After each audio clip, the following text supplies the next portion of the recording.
they can't communicate their way out of a paper bag. Exactly. Tony Fauci's been a great public servant. He got his Presidential Medal of Freedom. Has he been a great public servant, though? I think I take issue with that. Well, I don't know if he was good on AIDS, and he certainly hasn't been good on COVID. He's been there a while. Is that the criteria? Let's just say he's had a long and interesting career. Illustrious career, maybe for the wrong reasons. And he's got his bobblehead. Right. But at this point, his job, his only job is to convince unvaccinated Americans to get vaccinated. Yeah. And that cohort of the American population that vaccine hesitant are not listening to Tony Fauci.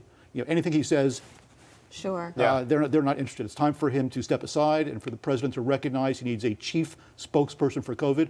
If you think about it, who is that in the administration? Nobody's quite sure. He's certainly on TV a lot. Yeah. But what about the Surgeon General, Vivek Murthy? He's a solid guy. It's kind of the Surgeon General's job to communicate to the American public, and he's good at it. Yeah. I think right now Tony Fauci is contrary to what we need to achieve, and it's time for him to step aside. As you see it, biggest mistakes in the way that both, the Trump administration and now the Biden administration, who's had the ball for the last 14 months, what are the biggest mistakes in how they've navigated us through this virus? More Americans have died than any other country. Right. Well, I think the biggest problem has been the lack of our commander-in-chief, whether it's President Trump or President Biden, to be the convener-in-chief.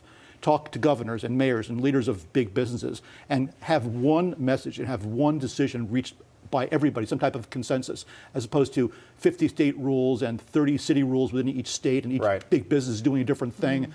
Who's in charge? The answer is nobody. And that's why we're failing on the communication Because there isn't anybody that folks can listen to. And there's really this divide now of people who are vaccinated versus unvaccinated, people who wear masks and don't wear a mask. How do we fix that? How do we get to be, everyone accepting if you want to get vaccinated, fine. If you want to wear a mask, okay. But there's this massive divide. You see it on social media. You see it on the playgrounds. You see it everywhere. Yeah. Well, the answer, there's an easy answer to that question, which is the lack of respect. When you talk to people that don't agree with you, it's not a discussion, it's an argument, and you put people down. When the president calls the governor of Texas a Neanderthal, that really predicts a bad start to that conversation.